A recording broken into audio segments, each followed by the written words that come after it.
What's going on, everybody? I'm Brandon Ebron, and welcome back to another episode of Sports and Quotes. Today, I have a special guest with me, a classmate, and we did something similar to a debate. We would just discuss a couple of different topics. So, I hope you like the video. Stay tuned. Let's get into it. All right. What's going on, everybody?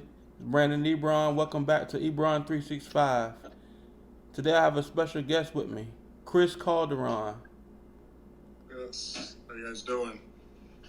What's going on, man? How you doing tonight? I'm doing good. How are you? All right. Thanks for joining me. You want to tell the people a little bit about yourself before we get started? Well, let me see what to say. Well, I'm 25. I'm also a student at the Dan Patrick School of Sportscasting. Live in New York City for now. I'll probably move around the country at some point after graduation. Pretty much baseball, basketball, some football. I pretty much watch any other sport. I'll watch hockey, all that other stuff. Wrestling. It's pretty much my stuff. I always just was attracted to sports at a young age because I realized I couldn't play. So I'd rather do commentary and everything else. Doc Rivers is at midcourt right now. The first topic, we're going to talk about the NBA rule change and challenges. You first. Boy. You up first. I'm going to start off with the rule changes. I don't like it. It's already awful. It cost a lot of these teams a bunch of games. I know it cost Dallas at least 2 games already. It cost the Lakers 1 probably. It cost Houston that James Harden dunked that they protested and lost because they weren't going to get that done anyway. They shouldn't change the rules. I mean, the refs are going to blow calls anyway in any sport.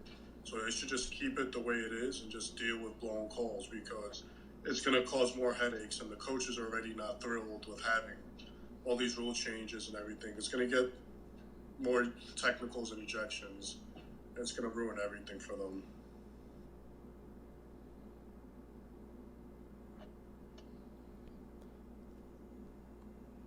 Yeah, I agree with you, man, 100%. 100%. Like you say, it gives the coaches headaches, and Houston lost one, a double overtime game. Doc Rivers got ejected a few weeks ago when they were playing Houston. And it just slows down the game, man. They already have instant replay, and they, look at that 3, 4, 5 times, and then they want to throw the challenges in. That just slows down the game and slows down the momentum. There's no disagreement there. I agree 100%. I hate the new rule changes. They should, as far as the rules, they should go back to fining players for flopping, though. They should do that. Oh, I thought they still do that. They stopped doing it? I'm not sure. But I know in that Rockets Clippers game, Patrick Beverly, he got away with a couple flops. Beverly flops. Chris Paul would flop. Oh yeah. Harden, I still think flops because there's no way he should go to the line like 80 times a game. Exactly. That's ridiculous. That's ridiculous, man. It makes me not want to watch a Rockets game. That's ridiculous. It's too ridiculous. I cannot watch a Houston Rockets game with him dribbling for 20 seconds and getting the foul, or Westbrook just fighting everyone for rebounds. I can't. It's like the only team I would refuse to watch. Right. So, yeah, we agree with the rule changes. The next topic, NBA MVP for the start of the season. I got LeBron James, man. The Lakers, they the best team in the league right now. They 21-3, and LeBron is averaging 25, 6, and 10 on the season, and we're not even halfway through the season yet. Anthony Davis is a great addition. They just doing it, man. I think Vogel. I think he seems to be the best coach. Well, not the best coach, but the man for the job. He's getting it done, and he also had Jason Kidd helping him on the sideline. So I think they're meshing real good, man. They got the best record in the league. LeBron in the 16th season, and he's showing up and showing out.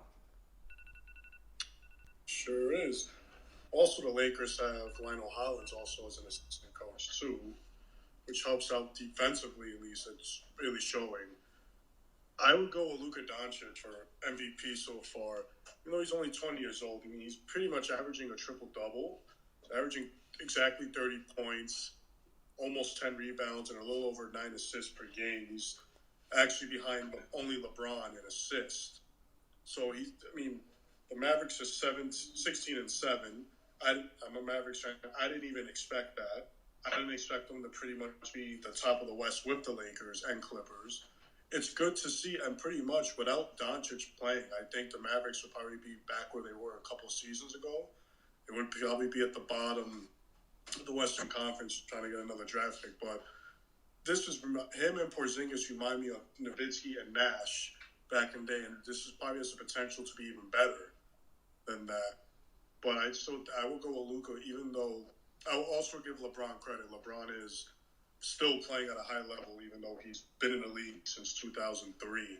He's been really good. And even if Luka doesn't win, because he's only 20, he has like another at least 15 years in the league, I'd give it to either LeBron or Luka. Yeah, I'm not mad at Luka, man. He doing this thing, and Porzingis. I kind of forgot that they added him because we don't get much Dallas games over here on the East Coast.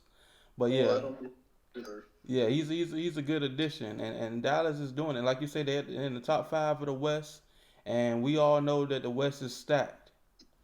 So I'm not mad at Luka, but I still got LeBron as my MVP. Fair enough. Now, at the end of the day, unless Mr. Tepper says it, I'm not going to address it, okay? So we can forget about asking me those questions. Let's move on to the next topic. We're gonna switch things up. We can get into some NFL. Yep. We're gonna talk about the Carolina Panthers firing Ron Rivera. You up? Well, let's be honest. Regardless if he got fired or not, they weren't making the playoffs. They just got eliminated. They got embarrassed by the Falcons, who were 3-9. Now that puts them at 5-8 on the season. They're 1-4 against their own division, which isn't going to not going to make the playoffs. Even with their remaining schedule, even if they did beat the Falcons, they have to face Seattle, Indianapolis, and New Orleans. So most likely, they weren't going to make the playoffs anyway. So what they should have just done, wait to fire him after the season's over. That way, you at least have a new coach for next season. Because now you're just putting an interim coach in to get embarrassed for 4 games. And it just didn't really make much sense. I always hate, even in baseball, when they fire the manager the last week of the season.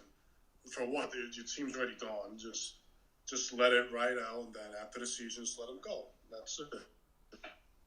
I would have kept him at least till after the final game. I agree with that. I think Ron was a pretty solid coach. His record with the Panthers is 76, 63, and 1. They did lose 4 straight, and then the owner decided to fire him after week 13. And he did lead the Panthers to a Super Bowl in 2015, He did. which is within the last decade. Which much I can say for the Cowboys. Yeah, I know, I know. Jerry Jones should have been got rid of Jason Garrett. The Redskins got rid of Gruden. Panthers got rid of Ron Riverboat Ron. Jason Garrett, he up next, man. But Jerry Jones should definitely follow suit. But I agree with you about having them. They should have waited until the end of the season. You know, I mean, it's unfortunate that they lost Cam. He wasn't 100% to start with. After the shoulder surgery, he wasn't 100%. And Allen, he did do his thing for a couple games, but I mean, that's just the way the ball bounces sometimes. It does. Do you think Jason Garrett will survive this season? According to Jerry Jones, he will. He says he's the man for the job to get him to the Super Bowl, and everybody doubts that. Even the Cowboy fans doubt that. And I'm a Cowboy fan, and I doubt it very seriously. I mean, the only reason why they're even sniffing the playoffs, the division stinks. Yeah, yeah, I mean, they're 4-0 in their own division. They're 4-0. That's great. But against the rest of the NFL, they're 2-7. That's not going to get you anywhere. You make the playoffs fine, but who would face in the first, the wild card game right now? Would it be Green Bay or Seattle, right? yeah. We're not doing that. Yeah, yeah. I don't see them beating either team. Exactly. Even though they're home, it still won't make a difference. Right. I love Russell Wilson. I like what the Seahawks doing, but Right. I pick Green Bay to come out of the NFC. Oh, Green Bay is freaking good. I think maybe Kansas City might come out of the AFC to face them in the Super Bowl because the Patriots they're starting to crumble a bit. Yeah. They just lost their first home game in they had a 21-game winning streak at home. That finally lose a game at home, which is rare. So that probably won't happen for another 5 seasons. Right. The only thing that concerned me about the Chiefs, man, is the defense. Yeah, they're a little shaky sometimes on Yeah. defense. Yeah. That's the only thing that concerned me. I mean, the Ravens looking good, and I don't expect the Patriots to play like they've been playing, especially on offense, not too much longer. You know what I'm saying? Being it's the end of the season. Brady's only had 19 touchdowns so far this season, which is shockingly not that. I would expect he would have about 25 by now. Right. So let's get into this next topic. Who's your MVP, Russell Wilson or Lamar Jackson? I'm going with Russell Wilson, man. I'm going with Russell Wilson. You can never count him out. I love Russell Wilson. He does plenty of things. He's 26 touchdowns with only 5 interceptions. Lamar Jackson has 28 touchdowns with 6 interceptions. So they're pretty much neck and neck as far as stats go. And plus, Russell Wilson, he doesn't have too many players that he can go to. A lot of times he's searching around in the pocket. He doesn't really have a good offensive line, and or pretty much a running game. But he does what he can. He makes no excuses, and he just get it done week after week. Even though they lost last night to the Rams. That was a good game. Yeah. It was a good game. I think Lamar Jackson's pretty good. I like him. Also, Patrick Mahomes I will also throw in there, not as maybe a top 3, but Lamar, as you say, has 28 touchdowns, 6 interceptions in his 13 games. He's thrown for almost 2,700 yards, completes basically 2 out of 3 attempts every time. He has 7 rushing touchdowns, which is pretty for a quarterback. That's actually pretty good. So even if he can catch someone by surprise, just run the ball if he has to. So pretty much he's a jack of all trades. That's very valuable to the Ravens. And I think without Lamar, I don't think the Ravens would be this good this year. Yeah, I agree there. But I can see Lamar getting one. I can see Mahomes sneaking in, maybe get a top 3 vote. But I can see between Lamar and Russell Wilson. Because Wilson's pretty good. Seattle's back, dominating the NFC again. It's pretty good. Especially with Brady being 42, I don't think Brady's going to get MVP consideration anymore. Even this has been, he has thrown over for 3,400 yards, but he's been sacked 24 times. So the offensive line isn't really helping him like they usually do. But I would give it to Lamar Jackson, and then I would put Russell Wilson second. I'll put Mahomes third. And then that's pretty much everyone else you can put in any order, but they'll be my top 3. Yeah. But I don't think Lamar would win by a landslide. It'll probably be neck and neck between him and Wilson. Yeah, I agree. I'm not mad at Lamar Jackson. He's doing his thing, man. He's young. He's doing his thing. He's exciting to watch.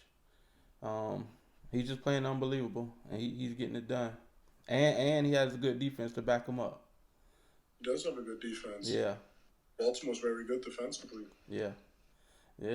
So that wraps up this segment of Sports and Quotes. I want to thank you, Chris, for joining me. Anytime. And before we get out of here, Monday Night Football. You got the Giants and the Eagles. Who you got? Oh God! Well, the Giants can't buy a win. Right. And they starting Eli tonight. They starting Eli. I mean, compared to what else was happening, I'd start anybody on that team.